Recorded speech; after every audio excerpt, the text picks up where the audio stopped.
of the human. Of itself. Yes. Yeah. Yes. Now, a prophet, before anything could happen, before any office could be established, we firstly need to hear from the prophet. Now, a prophet, before an office to be established, we need to hear from the prophet, from God Almighty. Those people in the Bible, the prophets in the Bible, before they could do anything, they firstly hear from God before they go in. In the book of Amos, chapter 3:7, it says God will not do anything without revealing to the prophet. Without revealing to the prophet.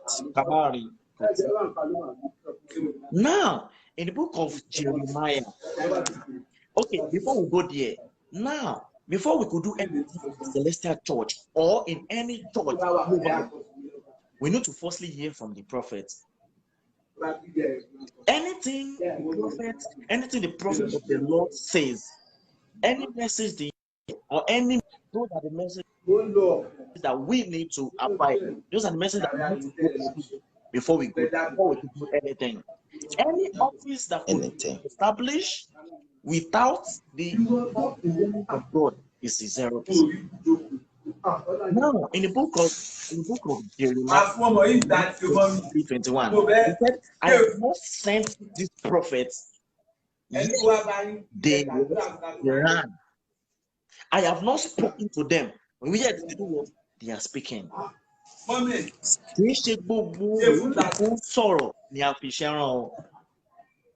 Oh yes, oh yes.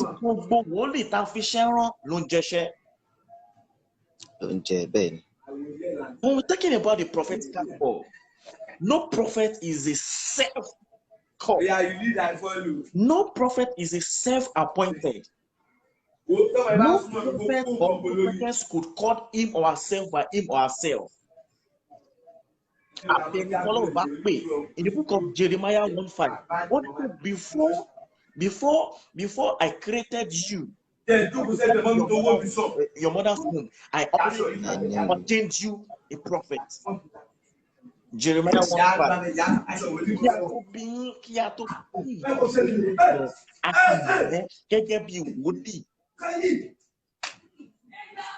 So now, everything that's happening in today, in every department, in every denomination of churches, without the hearing of God through the prophets, we can't do anything. Àwọn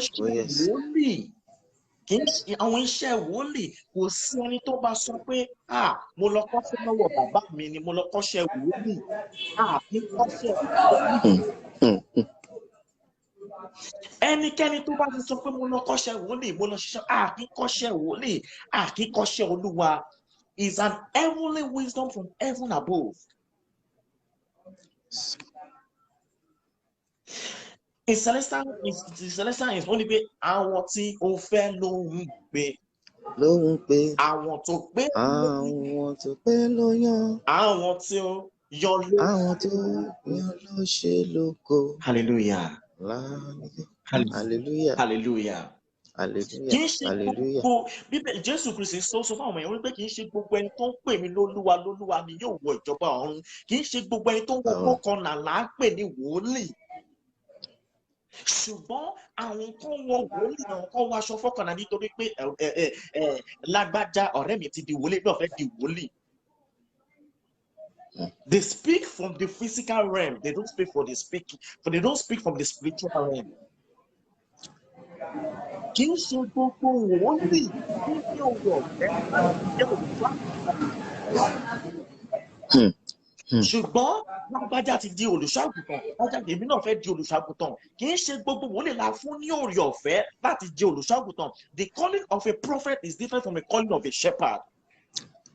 Oh yes, yes. In the book of 1 Corinthians 12:4, only pé gbogbo every spirit, every department is one.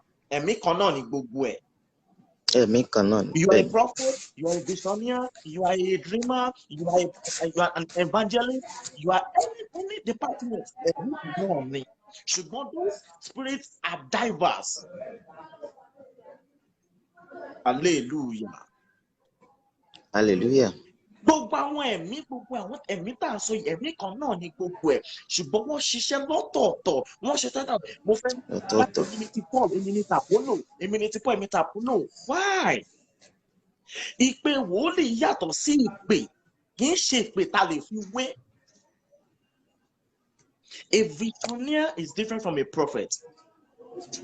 A prophet is different from a seer. You are right, sir. Iṣẹ́ wòlíì ni pé he or she, for a prophet or prophetess, he or she should listen from the message, from the divine message. Seer, iṣẹ́ wòlíì tó yàtọ̀ sí seer o. Bẹ́ẹ̀ni. Hallelujah. Àwọn tá a pè ní Hallelujah. wọ́n yàtọ̀ sí wòlíì. Àwọn tá a sí wòlíì ó yàtọ̀ sí seer. Àwọn kan wà alálàá ni wọ́n. There are some people who kì í jíṣẹ́, they don't want jíṣẹ́ àtọ̀, ṣùgbọ́n alálàá ni wọ́n, ṣùgbọ́n àlá wọn ó ju message lọ.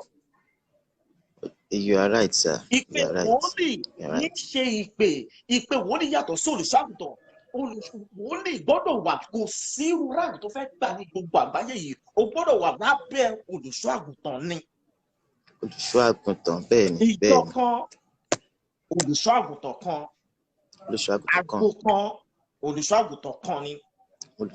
Ṣùgbọ́n nísìnyí tó bá ti ń ṣe, tó bá ti ní oore ọ̀fẹ́, bóyá ti fún ẹ lóore ọ̀fẹ́ láti máa jíṣẹ́, láti máa ṣe hallelujah, ó ti ṣe kí ni èmi náà mo fẹ́ lọ gbé ìjọ kalẹ̀, no. Àwọn tó ń ṣe bẹ́ẹ̀, aṣọ ògo máa ń pọ́n mọ́ Ọlọ́run ni. Ẹ̀sà, torí a kò pè wọ́n. Ẹ̀sà, ẹnikẹ́ni tó bá ti sọ pé mo lọ kọ́ṣẹ́ olùṣọ́-àgùntàn tàbí mo lọ kọ́ṣẹ́ lọ́dọ̀ bàbá lọ́dọ̀ kí n gbà àwọn kan, it is totally zero. Ẹ̀sà, wọ́n ti fi ohun ayé fi kún ni. Kì í kọ́ṣẹ́ wòlíì, kì í kọ́ṣẹ́ wòlíì. Iṣẹ́ wòlíì kì í ṣe nǹkan tá à ń kọ́. It's an heavenly gift. In the book of 1 Timothy 4:14, ó ní pé ìwọ má ṣe àìnáání ẹ̀bùn tí ń bẹ lára rẹ. Tí mo bẹ lára rẹ, bẹ́ẹ̀ni. Hallelujah. Àwọn kan wà, Hallelujah. wọ́n ní oore ọ̀fẹ́, a fún wọn lóore ọ̀fẹ́ pé ilé orí ló máa jẹ́ olùṣọ́ ní adarí àgbo ní adarí ìjọ ní ẹ́. Ṣùgbọ́n nísinsà, gbogbo apátápátá la fẹ́ di wòlíì. Bẹ́ẹ̀ni. Ṣùgbọ́n nísinsà, gbogbo apátápátá la fẹ́ kí ni la fẹ́ máa jẹ́ṣẹ́. Fọ́kàn náà dà lọ́rùn. Ọ̀pọ̀ la pè, díẹ̀ la yàn. Kì í ṣe nínú àwọn díẹ̀ ta yàn, kì í ṣe gbogbo pátápátá la kà wọ́n, kì í ṣe gbogbo wòlíì la kà wọ́n. Now, when you go to anywhere in Celestial Forward, bóyá yálà Ìkórè lẹ lọ ni, tẹ́ bá ti lọ sí Ìkórè, tẹ́ bá ti wọ fọ́kàn, tẹ́ bá ti di wòlíì blue, àmọ̀rẹ́ blue, you will never be respected. Note it, sir. Àwọn tó bá ń serve oúnjẹ, tó bá sọ oúnjẹ ti tán, when you go there, tó bá wọ blue, kò sí ni wọ́n máa gbóúnjẹ fún yín. In the book of Matthew chapter 7, Matthew 10:41, ó ní pé ìwọ tó bá when you believe in prophet wàá jèrè wòlíì o. Ìwọ tó bá wòlíì, bẹ́ẹ̀ni. Ìwọ tó bá ti gba wòlíì ní orúkọ wòlíì, wàá ṣe kí ni ohunkóhun tí wòlíì bá ti sọ fún ẹ, wàá ṣe kí ni wàá máa kó jẹ ni. Is it that yes or no? Ìpè wòlíì kì í ṣe ìpè tí a fi ń wé ìpè, ó yàtọ̀ ni, it's another department entirely. Àti wá ṣe kí ni àgùntàn kí ni wòlíì tó yẹ ká wòlíì gan nowadays today, I'm sorry to say, in Celestial Project globally, àwọn wòlíì gan wọ́n jíṣẹ́ mi. When my late father told me, wọ́n sọ pé nígbà tí àwọn bẹ̀rẹ̀ iṣẹ́ wòlíì, wọ́n máa fún wọn ní ìdánwò ni, wọ́n máa fún wọn test ni.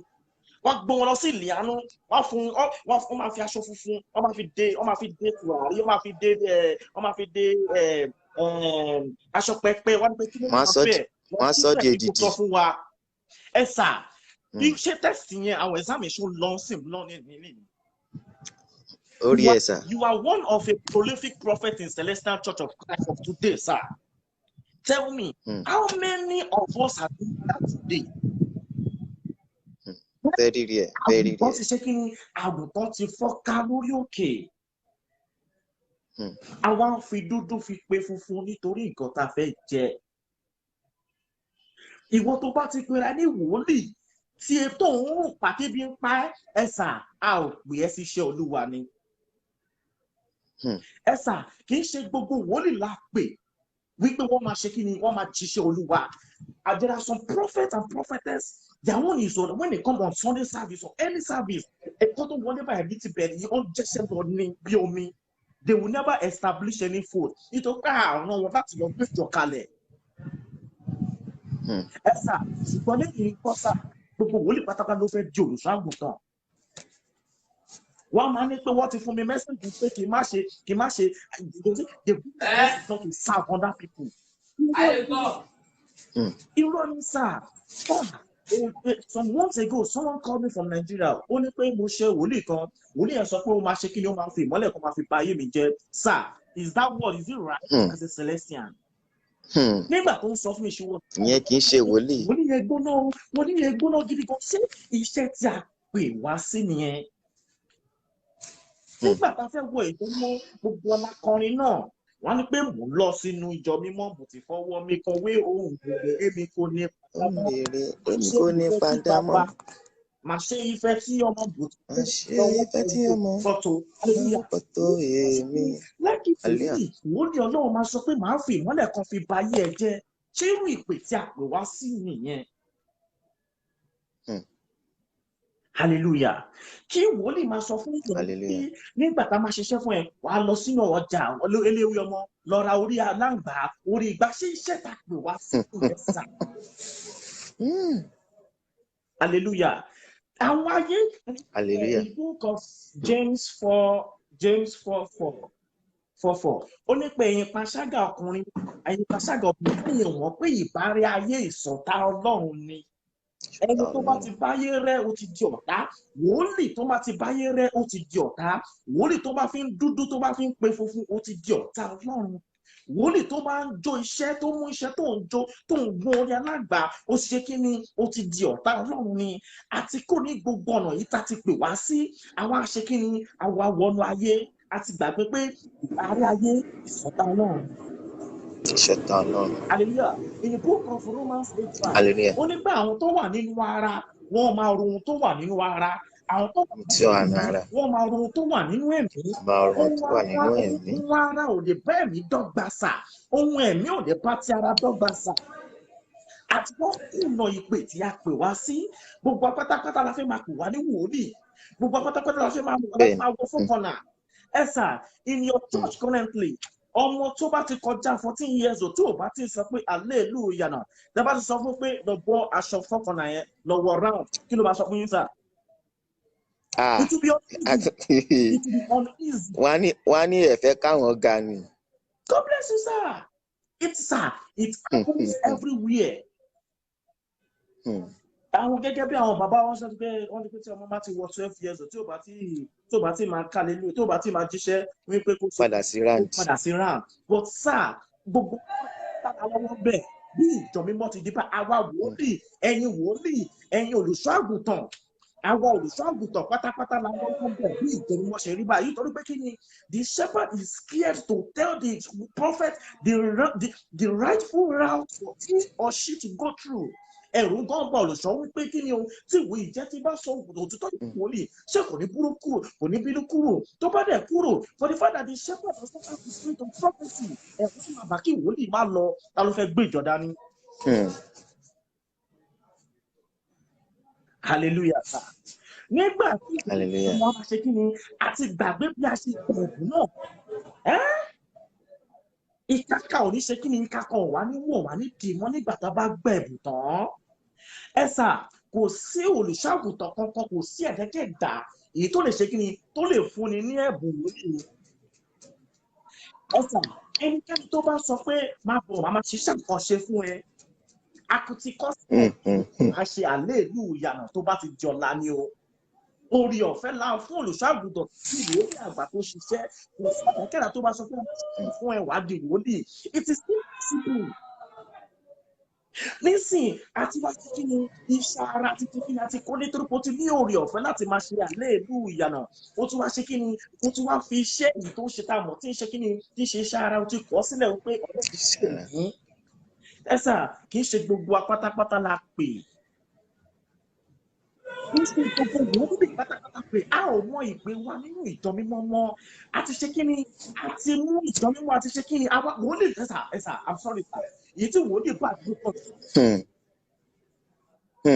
èyí tí wòlíì ṣe tó bàjẹ́ I'm sorry to say one hair I'm bothered to say ẹ̀mí sọ wípé èyí tí wòlíì bàjẹ́ ìtọ́ bàjẹ́ ló pọ̀ jù nítorí pé a fẹ́ ṣe kí ni a fẹ́ bá obìnrin sùn ó wá ṣe kí ni ó wá báyìí ó wá ṣe kí ni ìdílé ó wá ṣe kí ni ó dàrú ó ní pé ọkọ ẹni ó ń ṣe ọkọ ẹni ò jẹ́ kó ní ìtẹ̀síwájú kó ba lè rí for you to have an emotional affection between you and her ṣé irú ìpè tá a pè wá sí nìyẹn. What are they calling the prophet? We don't need to dribble. We don't need to beat around the bush. A truth needs to be told, sir. Ìpè wòlíì ó lọ súwà ni. Ṣùgbọ́n gbogbo apátápátá la máa ṣe kiri. Nígbà tí Celestial yìí mọ́ ní pé àgògó kẹ́yìn fẹ́rẹ̀ dùn. Péjọ. Ó wáyé yóò péjọ ìpolúkálùkù iṣẹ́ ọwọ́ rẹ̀. Hallelujah. The people that Hallelujah. the people àwọn tó pè in the book of First Peter 2:9 ó ní pé àwa ni orílẹ̀-èdè àlùfáà àwa tá ti yà sọ́tọ̀ àwa ẹni ìyàsọ́tọ̀ everybody is a king on its own. Jẹ́ Bíbélì sọ ó ní pé a ti ṣe kí ni a ti yàn wá bí ọba la jẹ́. Now, people are thinking, they've taken that word, they've misquoted it in another way. Wọ́n ti pè mí ní ọba mi gbọ́dọ̀ mú kò yẹ kí n wà lọ́dà olùṣọ́ àgùntàn. Àti wá ṣe kàtí wọ́n fi iṣẹ́ òkú àti fi ṣe kí ni a fi ṣe business. It is not every message. It's not every message that came out from the prophet or prophetess. No Joe Tom. So today, no Joe Tom. Nítorí ohun tí a fẹ́ jẹ ni. Ẹ jẹ́ kí a rántí bí a ṣe gba ẹ̀bùn yìí. Èmi ni Pọ́ọ̀lù, èmi ni Bùdàpọ́lù. Láìsí ìbùkún Olúwa Ọlọ́run bẹ́ẹ̀, asán nínú asán ni. Olùṣọ́ àgùntàn kò fẹ́ rí darí mọ́. Wòlíì kò fẹ́ rí jíṣẹ́ mọ́. Ayé ti wá pápá, a ti wọ̀ nínú ìjọ. Ariwo lásán gan ti ṣe kí ló ti dípò ọ̀rọ̀ Ọlọ́run. Oúnjẹ àjẹun ọdún tí wòlíì fẹ́ jẹ ó ti dípò àwẹ̀ gbígbà. Ẹ jẹ́ kí a yí padà. Ẹ jẹ́ kí a yí padà. Ẹ jẹ́ ká mọ ìpè wa. Ó ní pé ìpè náà dúkìí kan ẹ má ṣe já. Àlàfẹ́mi rẹ̀ àkókò tó kọjá. Hallelujah. Esa, this prophet. Hallelujah. When I saw this topic, I was like, this topic, ẹ̀mí tó yan iṣẹ́ yìí tó gbé topic sílẹ̀. Well, topic tó gbé lẹ̀ is too numerous, it's too broad, it's too wide. Nígbà tí mo bá just my big ọ̀rọ̀ ńlá lélẹ̀, the calling of a prophet. Today, àwọn wòlíì ẹ jẹ́ kí gbogbo àpá ẹ jẹ́ ká yí padà. Ẹ jẹ́ ká tẹ̀lé ìlànà, ẹ jẹ́ bí a ṣe gbélé, ẹ jẹ́ bí a ṣe gbélé, ẹ jẹ́ ká tẹ̀lé. First Corinthians 3:10. Ó ní pé ẹni tó ti fi ìlànà ó ti fi mọ́lẹ̀ kí olúkálùkù ṣe kí ni ká kíyèsí ara bí a ti ń mọ́lẹ̀ o. Ẹ jẹ́ kí a kíyèsí ara, ẹ jẹ́ kí a mọ ìpè wa gẹ́gẹ́ bí wòlíì, ẹ jẹ́ kí a mọ̀, ẹ jẹ́ ká di òpó Jésù Kristi mú ká rìn nínú ìlànà rẹ̀, ká dì í mú gidi kan ká ṣe kí ni ká tẹra mọ́ ẹ̀sìn yìí. We have description of prophet. You are a prophet. Wait a minute. What are the descriptions? What can we use to describe you as a prophet? Firstly, if you are a prophet of God, you are automatic a servant. You're automatic a servant of God Almighty. Ó ti di ẹni tí à ń pè pé ẹni òjíṣẹ́ Ọlọ́run lélẹ́yìí. ó ti di ẹni mímọ́. You are a messenger of the Lord. You know, when we say a description of a prophet, you are a man of God. You are a messenger. Messenger of God. Ìyẹn túmọ̀ sí pé ohun tó lọ́rọ̀ bá sọ pé lágbájá ṣẹ̀ mí nítorí pé ó ṣẹ̀ mí. Ìmẹ́sẹ̀jì tá a sọ ká fi rán mi kò ní jẹ́. Wàá ṣe kí ni? Pàṣọ yẹn á ṣe pàṣọ yẹn á nà ẹni yẹn tó ní mẹ́sẹ̀jì wọ́ pàṣọ á ṣe kí náà wá nà ẹ̀ méjì pọ̀. Is that a prophet? Is that a calling of a prophet? Yes. Àwọn nínú kí ni mo fi orúkọ mo fi bo ìjọ náà mo wà lórí afẹ́fẹ́ mo fi orúkọ mo fi bo ìjọ náà náà. Sir, I went to a prophetic vigil. Nígbà tí mo lé mo kọ ọ́ra brother, when I went there like an ordinary person, mo brother ni. Àwọn ọmọ kékèké nítorí pé àgùntàn kọ́ gàgàrà ò fẹ́ kí ọmọdé kó ṣe kí ni kó kọ́ mọ́. Ọjọ́ wo ló gbẹ̀mí, ọjọ́ wo ló bẹ̀rẹ̀, ọjọ́ wo ló ti ń jíṣẹ́, ọjọ́ wo ló ṣe kíní. Tẹ́mọ́lẹ̀ jọ wá pèlè ìlú ìyàmọ́. Wọ́n ní pé a máa di ẹ́ pàṣẹ òdòdó àwa wọ́n ní pé bí orí bá fọ́ wọ́n ní pé ọmọ ẹ̀ òtún fọ́ mọ́. Ó dẹ́n kì í ṣe nísìnyí mọ́. Bàbá tó bá ti sọ pé tó máa ń fọ kí ọmọ máa ń fọ bàbá olórí burúkú ni. I say it today, I'm sorry to say. Àwọn ń da ọmọ kéékèèké tó yẹ kó máa láwọn àṣekí ni à ń fi iṣẹ́ burúkú iṣẹ́ ìkà iṣẹ́ tí pàpà ò gbélẹ̀ láṣekí la fi ń dè wọ́n mọ́lẹ̀ fún ọmọ kọ́ bá ṣe kí ni kọ́ bá lè fọ́n iṣẹ́ tí a pè wá sí gẹ́gẹ́ bí wòlíì nìyẹn. Hallelujah. Àṣekí ni àwọn Hallelujah. tó yẹ kó fọ́n àṣekí ni à ń tẹ̀ wọ́n mọ́lẹ̀ à ń fi iṣẹ́ burúkú iṣẹ́ ìkà àfiṣẹ́ fi ń tẹ̀ wọ́n mọ́lẹ̀ ṣé irú iṣẹ́ ta pè wá sí nìyẹn. Ó ní pé ẹ̀wọ̀n náà títọ́ tí mo là sílẹ̀ Mo là sílẹ̀. tí mo pè yín. Ọ̀nà ìyọlé tí mo pè yín sí. Hallelujah. Ẹgbẹ́ agbélé. Hallelujah. Ẹgbẹ́ alégbélé. Ẹ̀tọ́ mọ́lẹ̀ sínú. Mọ́lẹ̀ sínú òkùnkùn ayé. Everything that has been hidden. Ẹ̀tọ́ mọ́lẹ̀ sí fáwọn èèyàn káàtì rí ṣùgbọ́n ṣá wá ń tàn mọ́lẹ̀ yẹn mọ́ ń sìn sáà. Ṣé ìbí Ọlọ́run ṣe gbọ́dọ̀ wá sí tẹ̀lé? There are some people in Celestial Fold. Those people wọn fi message ṣeré tó bá gbọ́ pé wàá kú lé ní báyìí tó bá sọ pé wàá kú lọ́la o yéé fẹ́ẹ́ lọ́wọ́ 50,000 wàá máa ṣiṣẹ́ fún ẹ. They will run around àwọn èèyàn jẹ́ they will run out lọ́wọ́ 50,000 tó gbọ́ ṣiṣẹ́ fún wọn. Iṣẹ́ asán message asán ṣé iṣẹ́ tí a kò wá sí nìyẹn sá máa ṣé irú iṣẹ́ tí a kò wá sí a ṣe kí for a self-interest to be a self-centered human prophet or prophetess. Àwọn àfiṣe kí ni àwọn àfi message fi dá àwọn èèyàn láàmú nítorí ohun tí a fẹ́ jẹ. Ẹ jẹ́ kí a rántí bí a ṣe gbà á. Ẹ jẹ́ kí a rántí. Bíbélì sọ pé ẹni tó ń dúró kó dúró rere o kó dúró dáadáa kó bá ṣe kí ni kó má bàa ṣubú wòlíì tàbí olùṣọ́ àgùntàn tó pera ẹni wòlíì èyí tó dúró ẹ jẹ́ kí a dúró dáadáa ká má bàa ṣubú. Ẹ jẹ́ ká dúró dáadáa ìpè wòlíì ẹ jẹ́ kí a mú a prophet the gift of a prophecy is more or less like an egg. Tó bá jábọ́ ó ní ìyẹn kò tún sí àtúnṣe mọ́.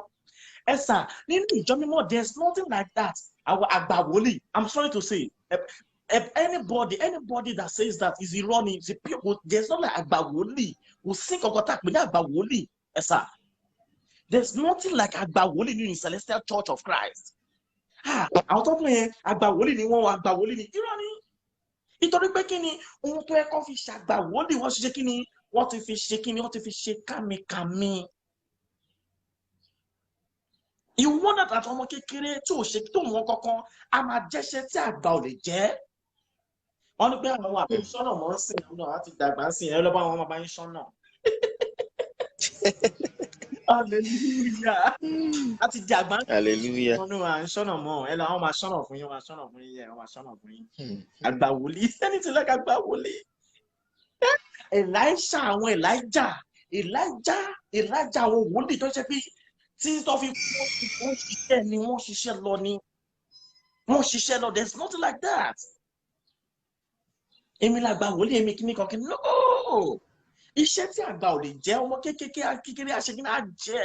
Ẹ jẹ́ ká dé, ẹ jẹ́ ká mọ ìgbésí náà wà kọ́lé, ẹ jẹ́ ká dìpẹ́ náà, ẹ jẹ́ kí a dín mú ti rí, ẹ ká dúró ti rí, ká di òpó Jésù Kristi mú ká rìn nínú ìlànà rẹ̀, ká gbàgbọ́ wọn àníyàn. A rí pé wòlíì tó máa sín gbẹ́rẹ́ sí etí, àmọ́ ń gbọ́, máa sín gbẹ́rẹ́ sí gbogbo ojú, gbogbo ara, ẹ fi ń ṣe agbára. Ẹ wò ó, àkókò náà ti dé. Ọ̀nà mìíràn, ọ̀nà ìgbàlà mìíràn kò máa tún sí. Jésù Kristi lọ́nà ìyè aráyé o. Let's know the calling. Ìwọ gangan, ìwọ ni wòlíì, ìwọ ni olùṣọ́àgùtàn, ìwọ ni evangelist, ìwọ ni kíní kan. No. Concentrate on your call. If you are an evangelist, if you really sọ pé tó bá fẹ́ jẹ́ kò gbóná, jẹ́ kò gbóná. Tó bá fẹ́ jẹ́ kò tutù, jẹ́ kò tutù. Wọ́n sì kò gbóná kò tún jẹ́ kò tutù mọ́. No. Ọ̀pọ̀ jáde. It cannot be possible. Let's come together. Bíbélì sọ pé ẹ wá, ẹ jẹ́ kí a sọ àṣekínni o, ẹ jẹ́ ká sọ àsọyé pọ̀.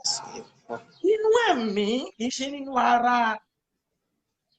I don't want to take much of our time. According to what I was told some hours ago, that I was given 30 to 40 minutes. I don't want to take much of our time. Ọ̀pọ̀ ọ̀rọ̀ ṣé kí ni kò kágbọ̀n sà. Ẹ jẹ́ ká ṣe tó yẹ kí a ṣe.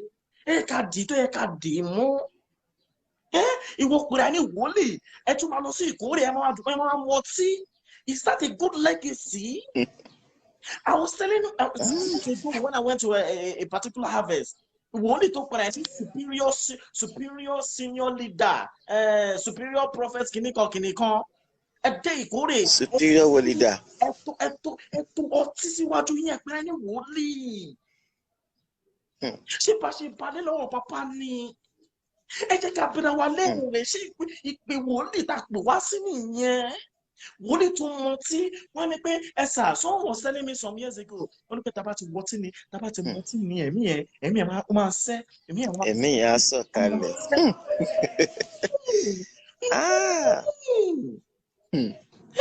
In the book of Proverbs 20:21, ó ní pé ẹlẹ́yà ni ọtí wáìnì.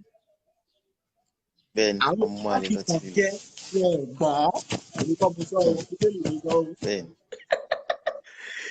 Ẹlẹ́yà ni ọtí wáìnì, ẹnikẹ́ni tá bá fi kàn jẹ kò gbọ̀n. Adé ìkórè, ìwọ tó pẹ́ ní wòlíì, ṣẹ́rù ìpè tá pè wá sí yẹn. Ọtí, gbogbo ọmọ pátápátá ló ti bá sùn lóyún inú ìjọ òpùrà ní wòlíì, ṣẹ́rù ìpè tí a pè wá sí nìyẹn. Adé ìkórè, ọtí ti wà lórí tábìlì.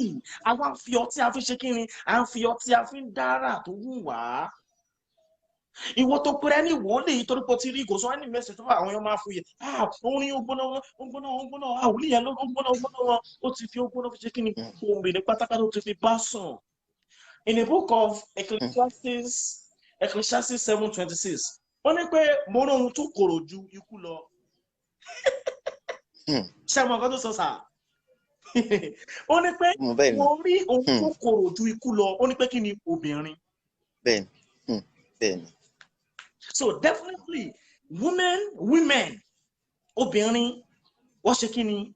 Wọ́n burú ju ikú lọ. Bíbélì ló sọ o, èmi kọ́ mo sọ. Ecclesiastes 7:26, mo rí ohun tó àìsàn, and I will say what is bitter than death, woman. Nígbà tó kúrẹ́ ní ìwọ́de gbogbo obìnrin pátápátá ló ti fi ṣagbára. Sà, bí ó ṣe ń bún oríṣiríṣi. Ká wà nínú ẹ̀mí, ká di òpó Jésù Kristi mú, ká rìn nínú ìlànà náà. Lákòótọ́ ará mi nínú Olúwa, a kò lè gan náà. Ohun tí ẹ̀dákẹ́dá bá forúgbìn ló máa kúrá. Ẹgbẹ́ 22:11, tó bá fẹ́ ṣe olóòótọ́ nínú iṣẹ́ ìrere, máa ṣe lọ. Tó bá fẹ́ ṣe